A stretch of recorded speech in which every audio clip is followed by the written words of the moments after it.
Hello everyone. I'm prompt this morning to do a video about marriage.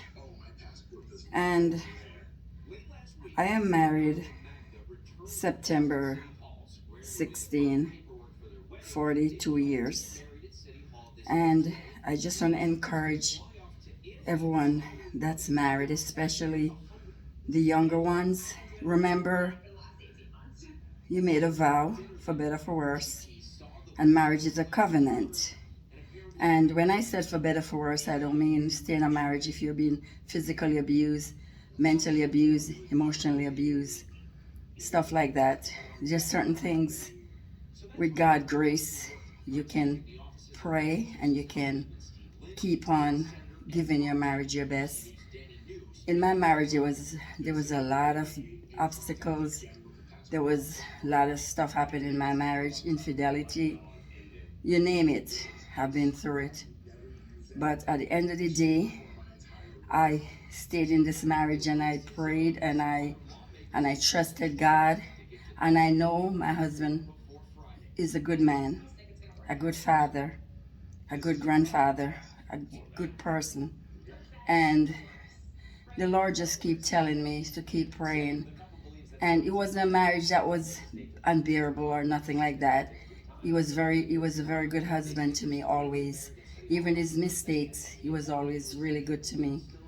So I always wanted to pray for him and keep on fighting for my marriage. And I love the Lord. And I made mistakes in my marriage myself. I wasn't perfect. I made my own mistakes. But the Lord keeps speaking to my heart about family, how important it is for me to fight for my family. And we definitely love the Lord, and we're starting to get closer to God as a couple. We started to do all the things in our marriage to build up our faith. And it's a continuation about the gift of faith. Because in a marriage, you have to have faith to make it last to the end. And I made a decision with God's help in my marriage. Steve and I, we always say till death do us part. And it's intentional. It's on purpose. At the end of the day, I'm thankful that I stepped out in faith and I decided to trust God. I had options. There was many other men I could have been with, and I'm sure my husband could have been with other women too.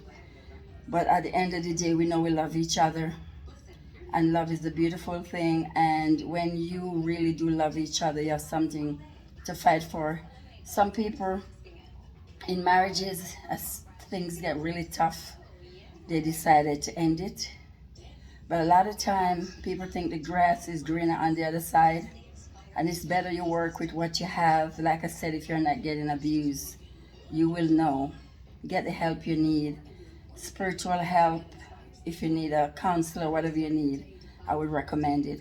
But when you look at this world, you see all the children in the world, and a lot of them are hurting because their parents did not give them the true foundation.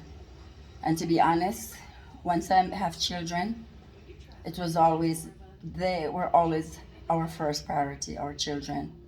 And it's very good for family to try to make it work for yourself, for your whole family. It's a legacy. And I love it now to see my children are grown. And now I'm doing the grandchildren, and we're older. We're enjoying each other. And the enemy always fighting us. They're always gonna fight us. But I have the tools, I have my spiritual tools, so I'm not afraid of the enemies. I'm just gonna keep loving Jesus, loving God, doing what's right, have a heart of love for everyone. So I'm encouraging marriages this morning. Guys, fight for your marriages. Pray for your husbands, pray for your wives. Pray. We can do all things through Christ who give us strength. And a lot of time people think the grass is green on the other side, like I said. But at the end of the day, water your own grass. Work on your own marriages. And don't worry about people, because they're always going to be jealous and they're always going to have bad intentions. You just do what's right in your own life and love God, and God will help you. God will guide you. Have an intimate relationship with God. That was definitely my secret, intimacy with God. I don't think Steve and I would be celebrating September 16, God's willing, 41 years of 41 years of marriage if we did not let God be the center of our marriage. God is the center of our marriage. Make God the center of everything we all do in life. Let God, don't care if people think you're a God fanatic or whatever people want to say, because we're in a very dark world and we need God. We need Him every minute, every second, every moment. Fight your enemies with God. That's how you fight, and love them and pray for them, because they don't know any better. Just like when Jesus crucified on the cross, He said, Father, forgive them, for they don't know what you're doing. That's what's going on. That's how you treat your enemies. Pray for them, love them. They don't know what you're doing. You all have a wonderful day. God bless you all. Like I always encourage you, like my videos, comment, and subscribe. And I will be here when the Lord prompt me with another video and another topic. God bless you all. Love you all. Have a great, great day.